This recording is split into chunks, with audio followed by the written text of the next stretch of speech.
এখন এই হচ্ছে কি আমাদের ব্যাখ্যা।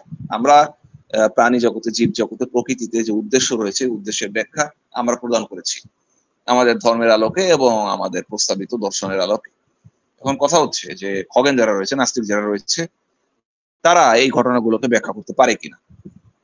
এখন আমরা দেখি যে তারা আসলে কি মনে করে। আমরা যদি হকিং এর কথা দেখি, যে সে মনে করতো যে আমাদের যে কোয়ান্টাম গতিবিদ্যা রয়েছে, এর মাধ্যমে আমরা আশেপাশে যত ঘটনা ঘটে, যত কিছু ঘটে, সমস্ত কিছুকে আমরা ব্যাখ্যা করতে পারবো শুধুমাত্র এই অনিশ্চয়তা নীতি যেটুকু রয়েছে এইটুকু বাদে, এটুকুর বাইরে সবকিছু ব্যাখ্যা করতে পারবো আমরা। ঠিক আছে, কিভাবে ব্যাখ্যা করবো? এই যে আপনার ফিজিক্সের ল, কেমিস্ট্রির যে ল আছে, এগুলোর মাধ্যমে আমরা যে কোনো ঘটনা, যে কোনো কিছু আমরা ব্যাখ্যা করতে পারবো। এখন এই ল গুলো কিভাবে কাজ করে? স্বাভাবিকভাবে এগুলো অতীত থেকে ভবিষ্যৎ থেকে কাজ করে। আচ্ছা, আমরা আরো একজন খগেন বিজ্ঞানীর কথা দেখি, সেটা হচ্ছে লি স্মলিন। তিনি আর কি বলছে যে পৃথিবীতে যত ঘটনা ঘটছে, মহাবিশ্বে যত ঘটনা ঘটছে, এগুলো আমরা মাত্র 12টা কণা এবং 4টা যে শক্তি রয়েছে, এই শক্তিগুলোর আলোকে সব ঘটনাকে আমরা ব্যাখ্যা করতে পারবো। কিন্তু এগুলো আসলে সত্য কথা না।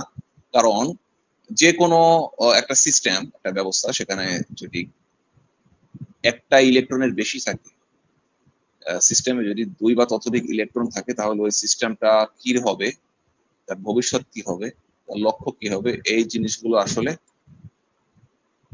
কি বলা যায়, তখন আর ব্যাখ্যা করা মুশকিল হয়ে যায়, তখন আর সহজে ব্যাখ্যা করা যায় না। তো এটা খুবই আশ্চর্যজনক যে এরকম সেলিব্রিটি সায়েন্টিস্টের কাছ থেকে আমরা আসলে এরকম কিছু বিভ্রান্তিকর তথ্য পাই। তো যাই হোক, আমরা আরো ব্যাখ্যা করছি আর একটু, যে আমরা সবকিছুকে আসলে এভাবে খণ্ডতাবাদী দৃষ্টিকোণ থেকে ব্যাখ্যা করতে পারি না। দেখেন, একটা কবুতর, এই কবুতরের বিভিন্ন বায়োকেমিক্যাল জিনিস যদি আপনি ব্যাখ্যা করতে যান, আপনি কি করবেন? ওই কবুতরটাকে প্রথমে মারতে হবে। মারার পরে তার যে কলা, তার যে কোষ, তার যে টিস্যু, এই জিনিসগুলোকে আপনি কেটে ছিঁড়ে ছিঁড়ে নিবেন। নেওয়ার পরে সেগুলোকে আপনি চূর্ণ বিচূর্ণ করে গ্রাইন্ড করবেন। গ্রাইন্ড করে সেটাকে একটা মনে করেন সিরাম তৈরি করবেন। সিরাম তৈরি করে সেটা থেকে কেমিক্যাল গুলোকে আলাদা করবেন। তো আলটিমেটলি এখানে আসলে আর কিছুই থাকলো না। আপনি ওই জীবটার আর্কিটেকচার বলতে কিছু পেলেন না।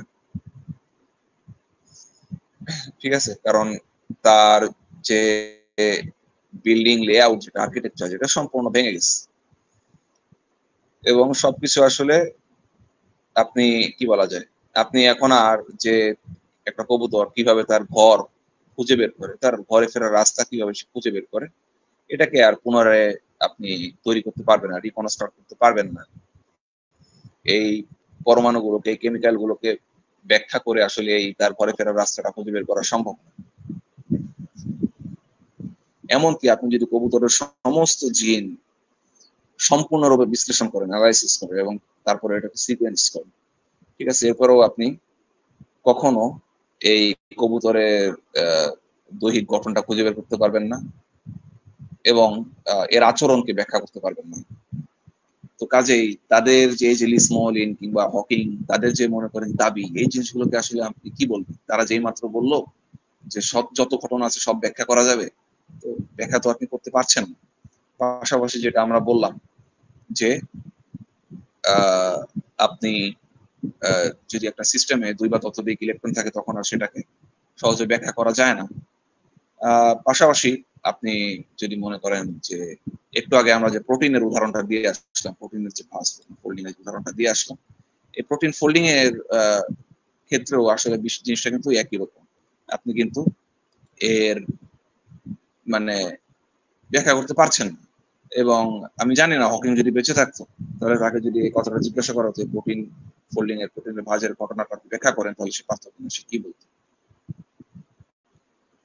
এবং আপনি বলতে পারেন যে না, এটা আমার কথা, আপনি কোনো বিজ্ঞানী থেকে দেখাতে পারবেন কিনা। হ্যাঁ, আমি রেনে থম, ফ্রেঞ্চ ম্যাথমেটিশিয়ান যে আছে, রেনে থমের কাছ থেকে আমি এই জিনিসটা উত্তর দিতে পারি।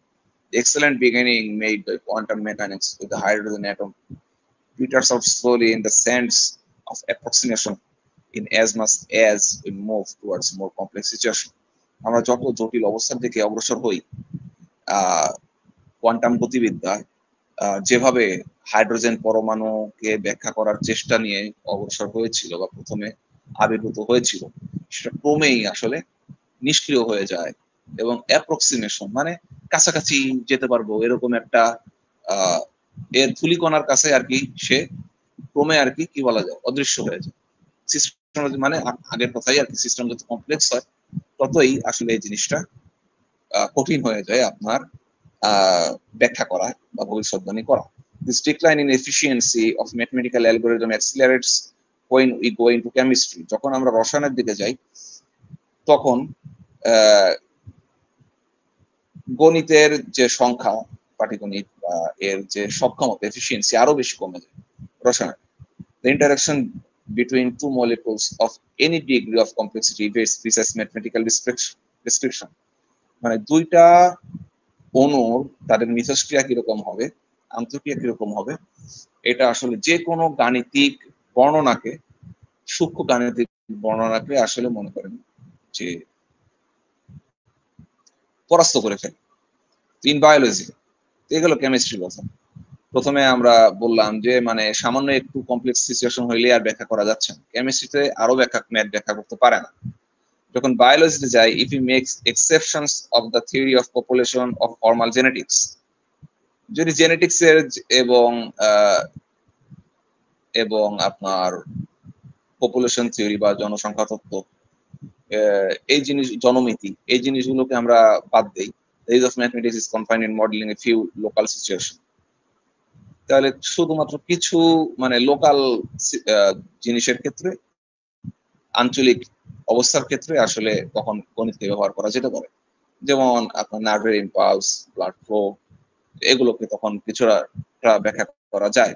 Slide theoretical interest and limited practical value, যেগুলোর আসলে খুব বেশি তাত্ত্বিক গুরুত্ব নেই এবং খুব সীমিত ব্যবহারিক মূল্য রয়েছে, বা ব্যবহারিক কাজে বা প্রাত্যহিক কাজে এগুলোর আসলে খুব বেশি ব্যবহারও নেই। তেমন জায়গায় আপনি ম্যাথমেটিক্স কিছুটা আসলে এফিশিয়েন্ট, কিছুটা কার্যকর। The relatively rapid degeneration in the possible uses of mathematics when one moves from physics to biology is certainly known among specialists. বিশেষজ্ঞদের কাছে এই জিনিসটা সুবিদিত যে রিলেটিভলি র্যাপিড ডিজেনারেশন, আপেক্ষিকভাবে খুবই যে দ্রুত একটা যে গণিতের ব্যাখ্যার করার ক্ষমতা খুবই যে দ্রুত ডিজেনারেট করে, অবক্ষয় হয়, এটা বিশেষজ্ঞদের কাছে সুবিদিত। But there is a reluctance to reveal it to the public at large. কিন্তু এটা আপনার জনগণের কাছে কেউ কেন জানো আসলে আপনার প্রকাশ করতে চায় না।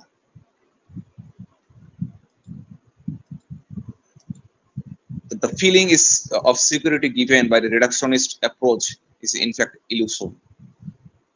যে খণ্ডতাবাদী যারা রয়েছে তারা যে নিরাপত্তা বোধ করে এই কথা ভেবে যে গণিত দিয়ে, ফিজিক্সের আইন দিয়ে আমরা সবকিছু ব্যাখ্যা করে ফেলতে পারবো, আসলে এই যে তাদের একটা ধারণা, এটা আসলে একটা ইলিউশন, একটা বিভ্রান্তি, তারা একটা ভোরের মধ্যে আছে।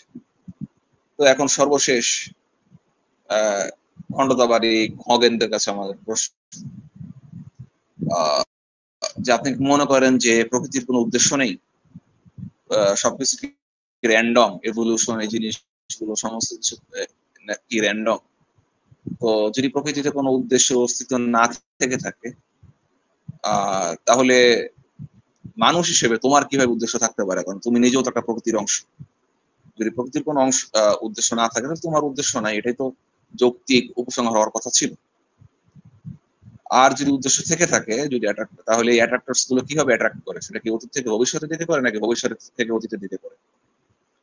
যদি ভবিষ্যৎ থেকে অতীতের দিকে করে থাকে তাহলে কিন্তু ক্যাজুয়ালিটির যে নিয়ম তোমরা ব্যবহার করে থাকো এটা প্রশ্নবিদ্ধ হয়ে যাচ্ছে।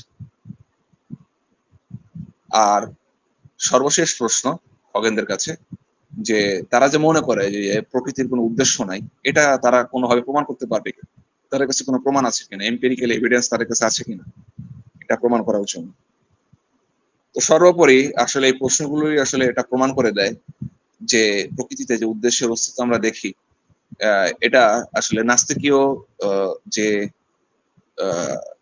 ওয়ার্ল্ড ভিউ রয়েছে, দৃষ্টিভঙ্গি রয়েছে, তা ব্যাখ্যা করতে পারে না, বরং ধার্মিকদের যে চিন্তা কাঠামো রয়েছে এটার দ্বারা আরো বেশি উত্তম ভাবে এই ঘটনাগুলোকে ব্যাখ্যা করা যায়।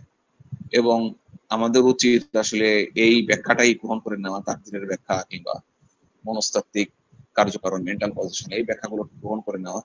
কারণ এটা করলে আমরা আসলে বিজ্ঞানের একটা নতুন দিগন্ত কি বলা যায় উন্মোচন করতে পারবো।